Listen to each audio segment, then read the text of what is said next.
आप सभी का अभिवादन। हम महाकवि कालिदास प्रणीत अभिज्ञान शाकुंतलम नाटक का अध्ययन कर रहे हैं। इस नाटक का अध्ययन करते हुए हम तृतीय अंक की कथा वस्तु तक पहुंच चुके हैं और वहां पर राजा दुष्यंत, शकुंतला, अनसुया और प्रियंवदा इन तीनों के मध्य चल रहे विश्रम्भ निश्चिंत वार्तालाप को लता कुंज में सुन रहा है। जो दोनों सखियां हैं अनसुया और प्रियंवदा, वे शकुंतला की अस्वस्थता से पीड़ित हैं, दुखी हैं और कारण को जानना चाहती हैं। इसलिए उन तीनों के मध्य परस्पर वार्तालाप चल रहा है और राजा उसे सुन रहा है। इस कथा सूत्र के साथ आगे चलते हुए शकुंतला, सखी यतः प्रभृति मम दर्शन पथम आगतः स तपोवन रक्षिता राजर्षिः तत् आरभ्य तद्गतेन अभिलाषेण एतद अवस्थास्मि संवृत्ता। अभिलाषेण एतद अवस्था अस्मि संवृत्ता।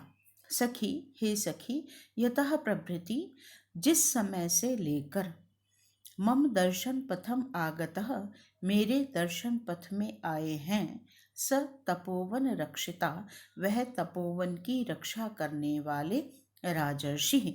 तो हे सखी, स तपोवन रक्षिता राजर्षि वह तपोवन की रक्षा करने वाले राजर्षि दुष्यंत यतः प्रभृति जिस समय से मम दर्शन पथम आगतः मेरे दर्शन पथ में आए हैं, अर्थात मुझे दृष्टिगत हुए हैं, तत् आरभ्य उस समय से प्रारंभ होकर, तद्गतेन अभिलाषेण उनसे संबंधित अभिलाषा के कारण या तद विषयक अभिलाषा के कारण एतद अवस्थास्मि संवृत्तः एतद अवस्था संवृत्ता अस्मि इस प्रकार की अवस्था वाली हो गई हूँ। जब से वे राजर्षि दुष्यंत मेरे दृष्टिपथ में आए हैं, तब से ही मैं इस अवस्था को प्राप्त हो गई हूँ।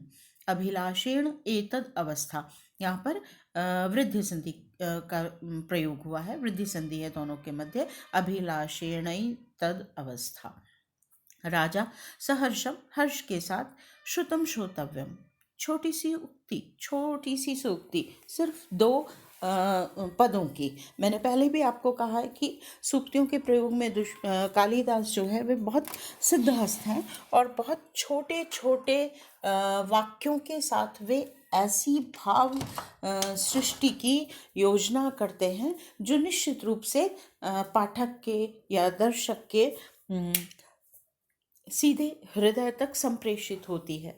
वही सूक्ति है। यहाँ पर सूक्ति नहीं कहेंगे, छोटी सी उक्ति कहेंगे।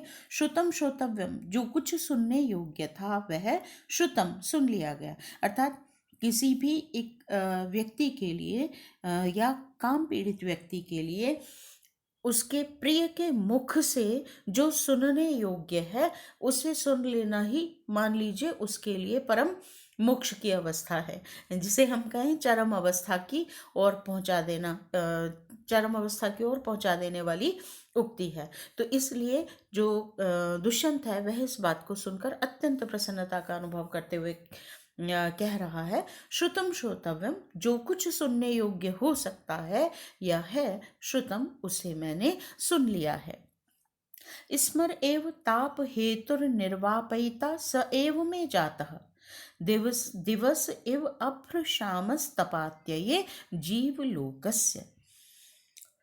तपात्यये, तप के अत्यय होने पर, तप के समाप्त होने पर। तप का तात्पर्य है यहाँ ताप, और ताप होता है किस ऋतु में? ग्रीष्म ऋतु में। तो ताप अत्यये अर्थात ग्रीष्म ऋतु की समाप्ति पर, जीवलोकस्य, जीवलोक का, प्राणी समूह का।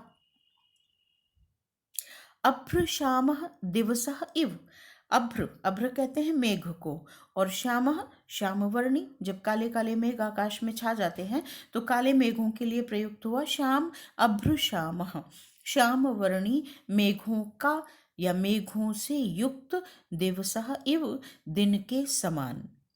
स्मर एव, स्मर कहते हैं कामदेव को, तो कामदेव ही में, मेरे ताप हेतु, संताप का हेतु था, कारण था। स एव निर्वापयिता जातः, और स एव वही कामदेव निर्वापयिता जातः, उस ताप के या उस संताप के, पीड़ा के निवारण का कारक जातः बन गया है, अर्थात संताप से भिन्न स्थिति शांतिदायक हो गया है, निर्वापण की अवस्था तक पहुंचाने वाला हो गया है, अर्थात शांतिदायक बन गया है। फिर देखिए, तपात्यये ग्रीष्म ऋतु के अत्यय होने पर, समाप्ति होने पर।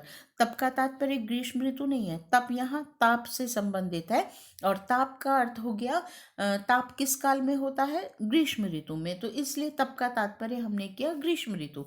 तो तपात्यये ग्रीष्म ऋतु की समाप्ति पर जीवलोकस्य, जीवलोक का अभ्रशामः दिवसः इव, मेघों से काले दिवसः इव, दिन के समान, स्मर एव कामदेव ही, काम भाव ही, में ताप हेतु, मेरे संताप का कारण था, स एव निर्वापयिता जातः, और वही उसका शांतिदायक भी हो गया है।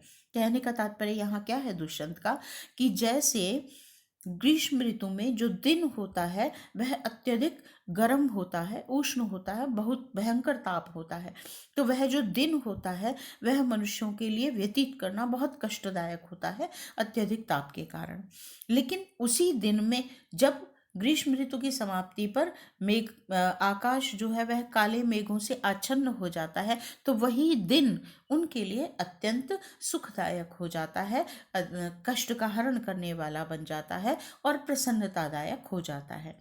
वही भाव उसने अपने संदर्भ में कहा कि जो कामदेव मुझे संतप्त कर रहा था, मुझे पीड़ित कर रहा था, अब वही काम, क्योंकि शकुंतला की आसक्ति की अनुभूति भी राजा को हो गई है, इसलिए वही काम अब उसके लिए अत्यंत शांति देने वाला बन गया है, पीड़ित करने वाला नहीं रह गया है। जब तक वह केवल दुष्यंत की ओर से अनुभूत था तब तक वह विरह व्यथा के कारण पीड़ादायक था, लेकिन जब उसे अनुभूत हुआ कि शकुंतला भी उसके प्रति उतनी ही आसक्त है, तो वह काम भाव अब उसके लिए पीड़ादायक न रहकर शांतिदायक हो गया है।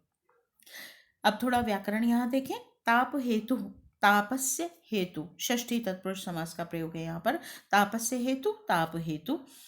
तपात्यये, तपात्यये पद है, तपस्य अत्ययः, तपस्य ग्रीष्मस्य अत्ययः इति तपात्यय।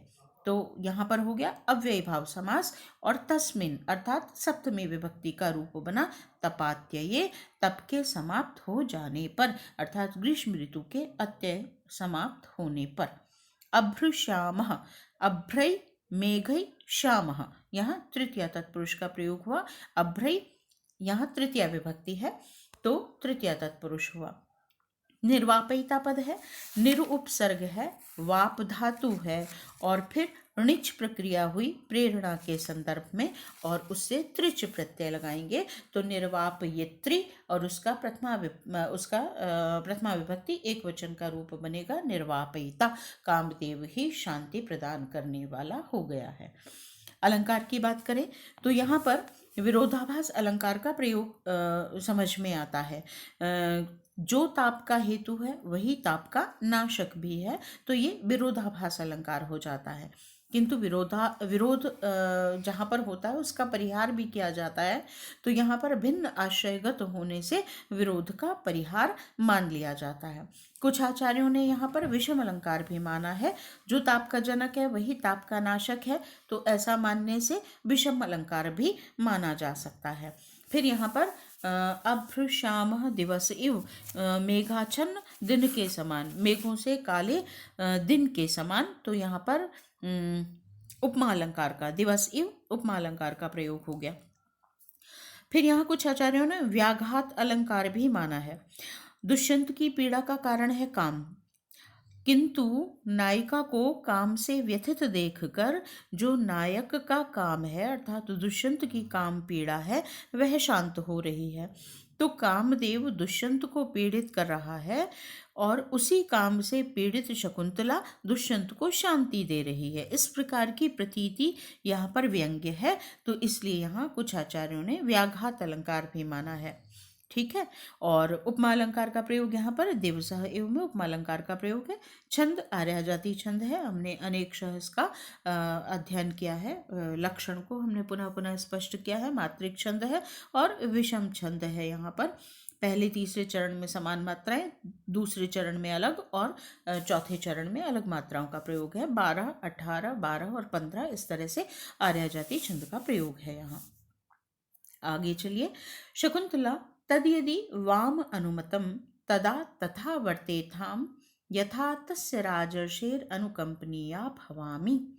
तद यदि तो यदि वाम अनुमतम तुम दोनों की अनुमति हो, तुम दोनों को उचित लगे, तदा तो तथा वर्तेथाम उस प्रकार से उपाय करो या आचरण करो, प्रयत्न करो, यथा जिससे तस्य राजर्षे उन राजर्षि दुष्यंत की अनुकंपनीया भवामी अनुकंपा की पात्र बन जाऊं, उनकी दया के योग्य हो जाऊं। अन्यथा अवश्यम सिंचत में तिलोदकम, अन्यथा मैं मेरे लिए अवश्यम निश्चित रूप से तिल मिश्रित उदक जल को सिंचत सींच देना, अर्थात मेरे लिए तिलांजलि दे देना। यह एक कहें एक मुहावरे की तरह यहाँ पर प्रयोग किया गया है, क्योंकि भारतीय संस्कृति में जो परंपरा है अंतिम संस्कार की, उसमें जो 10वां दिन होता है वहाँ पर प्रेत संस्कार किया जाता है और तिल से मिश्रित जलांजलि मृत आत्मा के लिए प्रदान की जाती है। तो उसी को यहाँ पर तिलोदक सिंचन की प्रक्रिया कहा है। तात्पर्य क्या हुआ? शकुंतला कहना चाहती है कि यदि मैं उन राजर्षि की अनुकंपनिया हो गई तो ही मेरा जीवन बचेगा, अन्यथा मैं मर जाऊंगी और तुम दोनों को मेरे लिए तिल मिश्रित जल प्रदान करना पड़ेगा, अर्थात तिलांजलि देनी पड़ेगी। इसलिए ही जो तिलांजलि पद है वह लोक में प्रचलित हुआ, क्योंकि तिलांजलि उसे दी जाती है जो पुनः कभी लौट कर नहीं आता। इसलिए कहते हैं ना कि उसने तो तिलांजलि दे दी, हाँ, किसी भी संदर्भ में। अब अगर वस्तुओं के लिए भी हम इसका कहते हैं कि अब इसको तिलांजलि दे दो, बहुत समय तक तुमने इसका उपयोग किया, अब इसे तिलांजलि दे दो, अर्थात इसे सदा के लिए विदा कर दो। या कोई प्रेमी व्यक्ति, मित्र व्यक्ति जब रूठ जाता है, दूर चला जाता है, अर्थात उसके पुनः कभी आने की जब संभावना नहीं रहती, मृत्यु के संदर्भ में तो है ही, अगर ऐसा भी संबंध विच्छेद हुआ है कि पता है वह पुनः कभी हमसे नहीं जुड़ेगा, तो उसके लिए भी कहा जाता है कि तिलांजलि दे दी, अर्थात उसे हमने त्याग दिया, पूरी तरह से उसे अपने जीवन से निकाल दिया। तो तिलांजलि का तात्पर्य होता है पुनः कभी न लौट कर आने वाले को जो दी जाती है वह तिलांजलि। ठीक है, आगे देखिए। राजा कहता है संशय छेदी वचनम, यह जो वचन है ये संशय का संपूर्ण छेदन करने वाले हैं, अर्थात अब मेरा संदेह जो है वह पूरी तरह से दूर हो गया है। प्रेमवदा कह रही है जनांतिकम, जनांतिक मुद्रा बनाकर, अर्थात अनुसुईया के साथ विश्रम्भ वार्तालाप है, केवल अनुसुईया और प्रेमवदा के मध्य। शकुंतला उसे नहीं सुन रही है। अनसूये दूरगत मनमथा अक्षमा इयम काल हरणस्य, मनमथा दूरगत मनमथा, जिसका मनमथ काम भाव दूरगत अत्यंत दूर तक चला गया है, ऐसी इयम यह शकुंतला काल हरणस्य समय के विलंब को क्षमा सहन करने में, अक्षमा सहन करने में समर्थ नहीं है। और यस्मिन बद्ध भाव एषा, यस्मिन जिसमें, एषा यह बद्ध भाव वाली है, अर्थात जिसके प्रति अनुराग से युक्त है, सललाम भूतः पौरवाणाम, वह पौरवाणाम पूर्ववंशियों का ललाम भूत है, अर्थात पूर्ववंशियों में श्रेष्ठ है। तदयुक्तम अस्या अभिलाषो अभिनंदितुम, तत् तो फिर अस्या अभिलाषः, इसकी अभिलाषा, कामना या इच्छा का, अभिनंदितुम अभिनंदन करना, युक्तम उचित ही है। तो इसकी अभिलाषा अभिनंदनीय है या उसकी अभिलाषा का अभिनंदन उचित ही है। अनसुया तथा यथा भणसी, जो तुम कहती हो, जैसा तुम कहती हो वैसा। प्रियंवदा प्रकाशम, अप्रकाश में कह रही है, अर्थात शकुंतला को लक्ष्य करके, सखी दृष्टिया अनुरूपस्ते अभिनिवेशः, दृष्टिया सौभाग्य से, ते अभिनिवेशः तुम्हारा अभिनिवेश, तुम्हारी आसक्ति, तुम्हारा अनुराग, ते अनुरूपः तुम्हारे अनुरूप ही है। सागरम उज्जित्वा कुत्र वा महानदी अवतरती। सागरम, सागर को, उज्जित्वा, त्याग कर, छोड़कर, महानदी कुत्र वा अवतरती, गंगा आदि महानदियां कहाँ उतरती हैं, अर्थात जो विशालकाय नदियां हैं वे केवल सागर में ही उतर सकती हैं, अन्यत्र उनके विलय का कहीं प्रश्न ही नहीं उठता, कोई उसे संभाल ही नहीं सकता। तो सागर ही महानदी के अवतरण को सहन कर सकता है। इसलिए कहा सागरम उज्जित्वा, सागर को त्याग कर महानदियां कुत्र वा अवतरती, कहाँ उतरती हैं, अर्थात तुम जैसी अनुपम लावण्यमयी सौंदर्य से युक्त जो स्त्री है या कन्या है, वह पुरुवंशियों में जो श्रेष्ठ है उसके अतिरिक्त अन्य किसके प्रति प्रेम भाव की अभिव्यक्ति कर सकती हैं या प्रेम भाव रख सकती हैं। कह इदानीं सहकारम अंतरेण अतिमुक्तलताम पल्लविताम सहते, और कह इदानीं, इदानीं इस समय, सहकारम अंतरेण आम्र वृक्ष के अतिरिक्त, पल्लविताम भली भांति पल्लवों से फलों से युक्त, अतिमुक्त लताम क सहते, माधवी लता को कह सहते कौन सहन कर सकता है, अर्थात कौन स्वीकार कर सकता है। देखिए यहाँ पर दो बातें कही गई हैं। पहली बात तो दिष्टया अनुरूपः ते अभिनिवेश, तुम्हारा जो अनुराग है वह तुम्हारे अनुरूप ही है। इसके समर्थन में दो तर्क यहाँ प्रियंवदा के द्वारा दिए गए।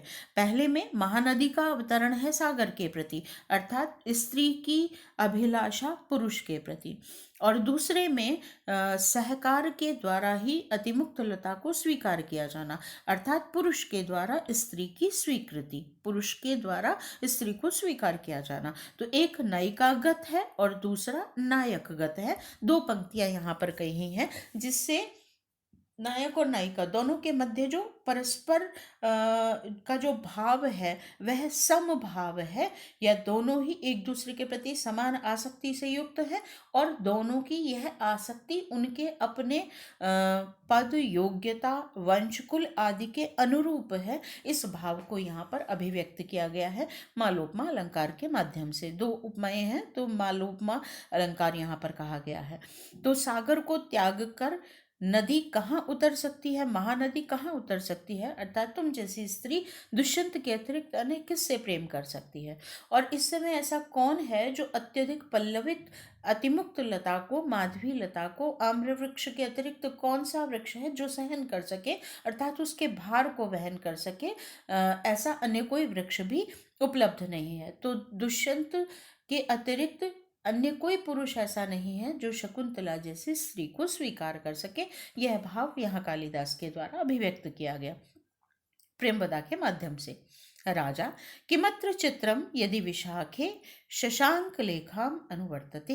किमत्र चित्रम, इसमें क्या विचित्र है, यदि विशाखे, यदि विशाखा नक्षत्र शशांक लेखाम अनुवर्तते। शशांक लेखा, शशांक कहते हैं चंद्रमा को, चंद्रलेखा का अनुवर्तन करता है, करते हैं विशाखा नक्षत्र, तो इसमें क्या विचित्र है। रात्रिकाल में चंद्रमा के पास देखिए आपको दो छोटे छोटे तारे टिमटिमाते हुए दिखेंगे, वो विशाखा नक्षत्र कहलाता है। दो हैं। ऐसे ही शकुंतला चंद्रलेखा है और अनसुया और प्रेमवदा विशाखा नक्षत्र की भांति सदैव उसका अनुवर्तन करती हैं, उसके पीछे चलती हैं, अर्थात उसकी प्रत्येक बात का समर्थन करती हैं। तो राजा कहता है कि इसमें आश्चर्य की कोई बात नहीं है कि प्रेमवदा और अनुसुया सदैव ही शकुंतला का अनुवर्तन करती हैं, उसकी सहमति में अपनी सहमति रखती हैं, जैसे कि चंद्रमा के साथ साथ विशाखा नक्षत्र चलता है उसका अनुवर्तन करता है। विशाखे में क्योंकि दो नक्षत्र होते हैं एक साथ, इसलिए द्विवचन का प्रयोग है। यहाँ भी अनसुया और प्रेमवदा दो हैं, इसलिए विशाखे में द्विवचन का प्रयोग किया गया है। अनसुया कह पुनर उपायो भवेद येन अविलंबितम निभृतम च सख्या मनोरथम संपादयावह। तो कह पुनः उपायो, ऐसा कौन सा उपाय भवेद होगा या हो सकता है, येन जिससे, अविलंबितम बिना किसी विलंब के, निभृतम च और गुप्त रूप से, सख्या मनोरथम सखी शकुंतला के मनोरथ का, संपादयावह संपादन कर सकें, अर्थात सखी शकुंतला के मनोरथ को पूर्ण कर सकें। अविलंबितम निभृतम च, और गुप्त रूप से, क्योंकि आश्रम में इस तरह का कार्य किया जाना उन दोनों को ही अत्यधिक ऐसा अनुभूति दिला रहा था जैसे कि पिता कर्ण की अनुपस्थिति में वे कोई अपराध करने जा रही हूँ, या जो नहीं किया जाना चाहिए ऐसा कर्म करने जा रही हूँ, इसलिए कहा गुप्त रूप से हमें इस काम को करना चाहिए। तो अविलंबितम निभृतम च, गुप्त रूप से और शीघ्रता से हो। प्रेमवदा कहती है निभृतम इति चिंतनीयम भवेत, गुप्त कैसे हो इति चिंतनीयम, यही चिंतन का विषय है, यही सोचना होगा। शीघ्रमिति सुकरम, शीघ्रता से हो, अविलंबित हो, यह तो सुकरम आसान है। अनसूया कथमिव, वह कैसे?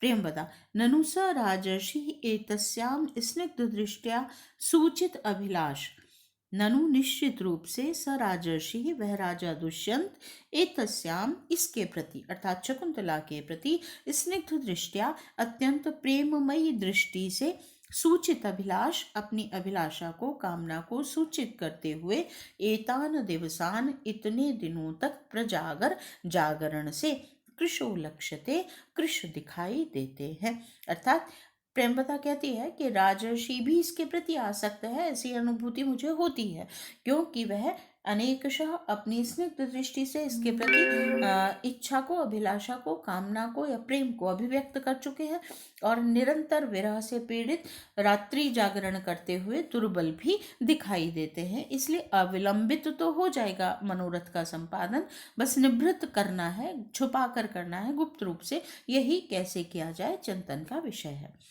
राजा अब प्रेमवदा की कही हुई बात को सोचते हुए राजा कहता है सत्यम, सत्य ही है, इत्थम भूतेवास्मि, मैं ऐसा ही हो गया हूँ, तथा ही क्योंकि इदम अशिशिरैरन्तस्तापात् विवर्णमणिकृतं निशि निशि भुजन्यस्त अपांग प्रसारिभिरश्रुभिः अनभिलुलित ज्याघाताङ्कं मुहुर्मणिबन्धनात् कनकवलयं स्रस्तं स्रस्तं मया प्रतिसार्यते। निशि निशि प्रत्येक रात्रि में, हर रात्रि को, भुज न्यस्त भुजाओं पर रखे गए, अपांग, अपांग कहते हैं नेत्रों के कोने को, तो नेत्र प्रांत, तो अपांग नेत्र प्रांतों से प्रसारी भी, बहने वाले।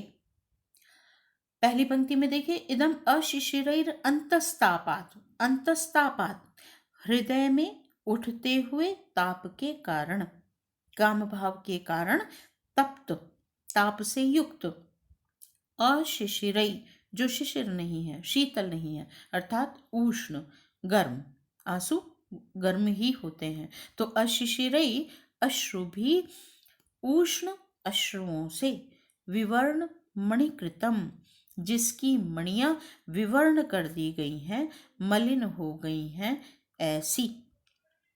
अनभिलुलित ज्या घातांकम, ज्या प्रत्यंचा के, घात के, अंकम चिन्ह को, प्रत्यंचा की डोरी खींचने के चिन्ह को, अनभिलुलित स्पर्श नहीं किया है जिसने, ऐसा। मणिबंधनात्, मणिबंध से, मणिबंध कहते हैं कलाई को, जहाँ पर आगे का हाथ और हमारा पीछे का हाथ दोनों जुड़ा हुआ होता है, वह जो हिस्सा है वह कलाई कहलाती है, और वहाँ पर तीन जो गहरी रेखाएं हैं वे आपको दिखेंगी, तीन या तीन से अधिक, कुछ छोटी और तीन पूरी बड़ी रेखाएं, तो यही मणिबंध कहलाता है। तो मणिबंधनात्, मणिबंध से, कलाई से, प्रकोष्ठ से, स्रस्तम स्रस्तम पुनः पुनः गिरता हुआ, इदम कनक वलयम यह कनक स्वर्ण का कंगन, मया मेरे द्वारा, मुह पुनः पुनः प्रतिसार्यते ऊपर की ओर खींचा जाता है। प्रतिसार्यते श्री धातु है शरण के अर्थ में, तो ऊपर की ओर गति करवाया जाता है, अर्थात ऊपर की ओर खींचा जाता है। फिर देखिए निशि निशि प्रत्येक रात्रि को, भुज न्यस्त अपांग भुजाओं पर रखे गए, नेत्र प्रांतों से प्रसारी भी, बहने वाले, अंतस्तापात आंतरिक ताप के कारण, हृदय में उठते हुए काम भाव से संतप्त होकर, अशिशिरे जो शीतल नहीं है अर्थात उष्ण, अश्रुभि आंसुओं से, विवर्ण मणिकृतम जिसकी मणियां मलिन कर दी गई हैं, ऐसा। और अनभिलुलित ज्या घातांकम, ज्या प्रत्यंचा के आघात के अंकम चिन्ह को अनभिलुलित जो स्पर्श नहीं कर पा रहा है, ऐसा मणिबंधनात्, मणिबंध से, कलाई से, प्रकोष्ठ से, स्रस्तम स्रस्तम पुनः पुनः गिरता हुआ, इदम अशिशिरई, इदम यह कनक वलयम स्वर्ण कंगन, मया मेरे द्वारा, मुह पुनः पुनः प्रतिसार्यते ऊपर की ओर खींचा जाता है। ठीक है। एक बार इसका अन्वय देख लीजिए, मैं अन्वय आपको बता देती हूँ।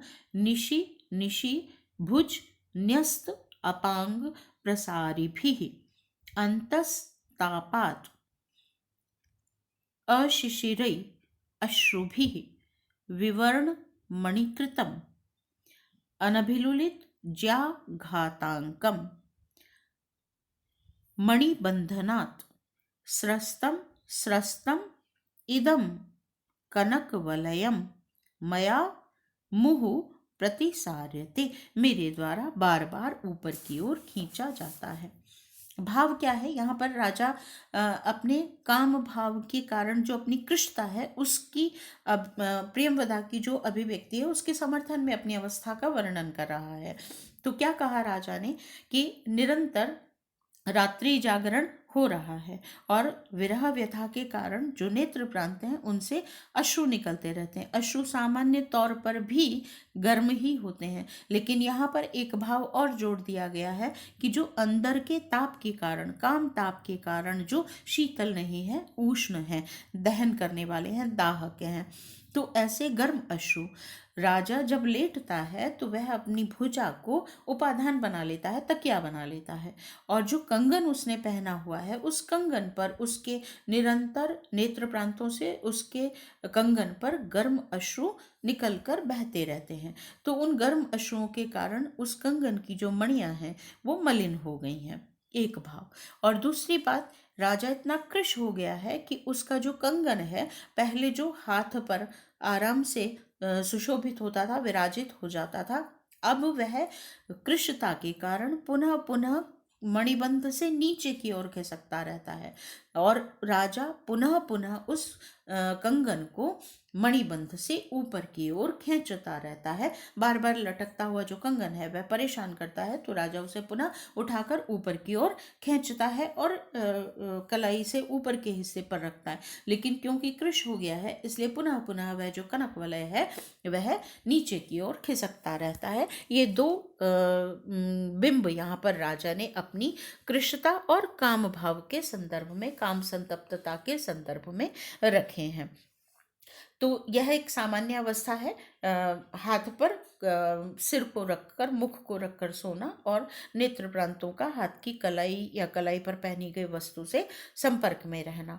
और साथ ही यह भी यहाँ पर ध्वनित होता है कि समस्त आभूषणों का राजा ने त्याग कर दिया है, केवल वह कनक वलय ही राजा के कंगन कलाई पर सुशोभित है या कलाई पर उसने पहना हुआ है।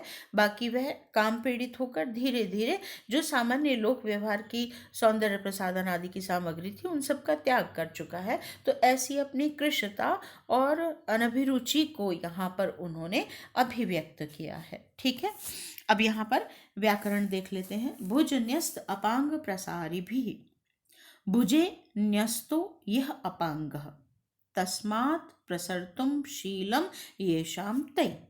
ठीक है, भुज न्यस्त अपांग प्रसारी भी, भुजे न्यस्तो भुजा पर रखे गए, सप्तमी तत्पुरुष, तो भुजे न्यस्तो यह अपांग जो नेत्र प्रांत है, तस्मात् उनसे, प्रसर्तुम शीलम येषाम, तो यहाँ उनसे पंचमी विभक्ति हो गई, तो पंचमी तत्पुरुष, पहले में सप्तमी तत्पुरुष फिर उसके बाद पंचमी तत्पुरुष, और तस्मात् प्रसर्तुम शीलम येषाम तै, उनसे बहने का स्वभाव है जिनका, ऐसा तै, तै में है तृतीया विभक्ति, तो ये तृतीया विभक्ति का पद है। भुज न्यस्त अपांग प्रसारी भी, तृतीया का बहुवचन लगा हुआ है।